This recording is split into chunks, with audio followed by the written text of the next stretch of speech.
soft music, and the subtle aroma of freshly baked bread. Sunlight poured through the tall windows, scattering golden reflections across the neatly laid white tablecloths.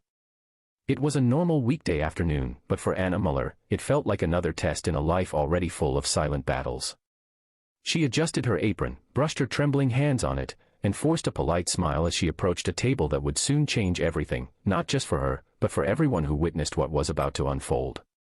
If you believe that kindness, respect, and second chances can change lives, then please take a moment to like, comment, share, and subscribe to Kindness Thread, because stories like this remind us what it truly means to be human.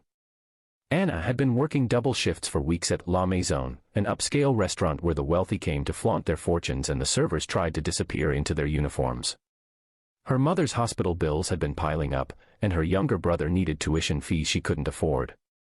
She rarely complained, even when exhaustion blurred her vision or when her feet burned from endless hours of service. She carried herself with quiet dignity, the kind that only people who've known real struggle possess. That afternoon, a group of businessmen entered, their confidence filling the room before they even sat down. Among them was Carl Schneider, a billionaire investor known for his ruthless deals and a tongue sharper than any blade. His presence drew whispers from nearby tables. Power has a way of making others small. He wore a perfect smile, but it didn't reach his eyes. He enjoyed being noticed, admired, even feared. Anna noticed him too, but only because it was her job to serve him. As she approached the table, carrying their drinks with steady hands, she could feel their eyes on her, the kind of stares that measured a person's worth by their uniform.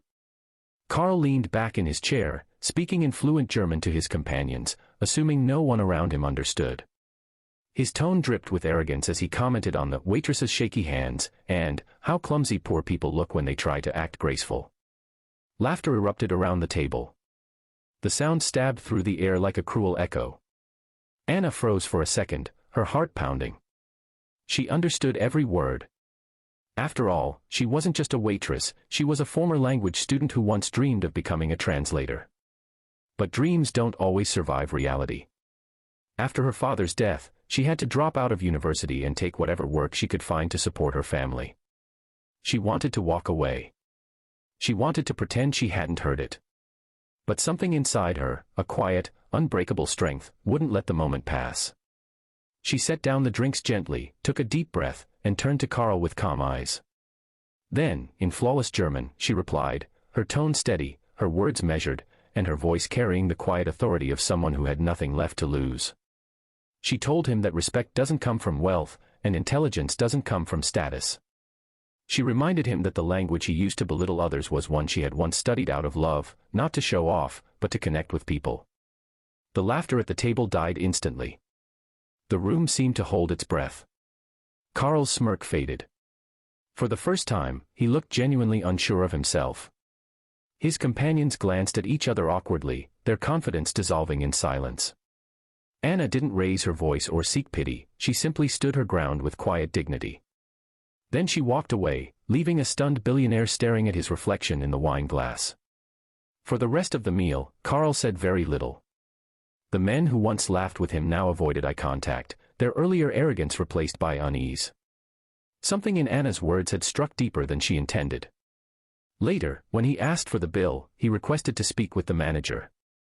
Everyone assumed he would complain, perhaps even demand she be fired. Anna's heart sank as the manager called her over. She braced herself for humiliation, the familiar ache of being punished for speaking the truth. But instead, Carl stood up. His face was different now, no longer smug, but strangely human. He apologized, first in German, then in English. The restaurant went silent again, shocked at the sight of a billionaire apologizing to a waitress. He admitted that he had judged her, that he had forgotten what respect truly meant. Then he left a large tip, not out of guilt, but gratitude, and walked away quietly, his entourage following behind. Anna didn't cry, though she wanted to. She simply exhaled, her heart trembling with relief. She had stood up for herself, and for every person who had ever been made to feel small. A few weeks later, life went on as usual. But then, one morning, the restaurant received a letter addressed to Anna. It was from Carl Schneider. Inside, he wrote that their encounter had made him rethink his behavior and his company's culture. He shared that he had grown up poor himself, something he had buried under layers of ego and success. He confessed that he had lost touch with humility and empathy, two things that had once guided his journey. He told Anna that her courage had reminded him of the kind of person he used to be before wealth consumed him. Enclosed with the letter was a scholarship form and a sponsorship offer. Carl had set up a fund in her name to help underprivileged students continue their education. He wanted her to be the first recipient. Anna couldn't believe it. Tears filled her eyes as she realized that a few honest words had not only defended her dignity but also reignited humanity in someone else's heart. She accepted the scholarship, resumed her studies, and eventually became a professional translator, the dream she had once given up. Years later, she would be invited as a guest speaker at a university event about resilience and kindness.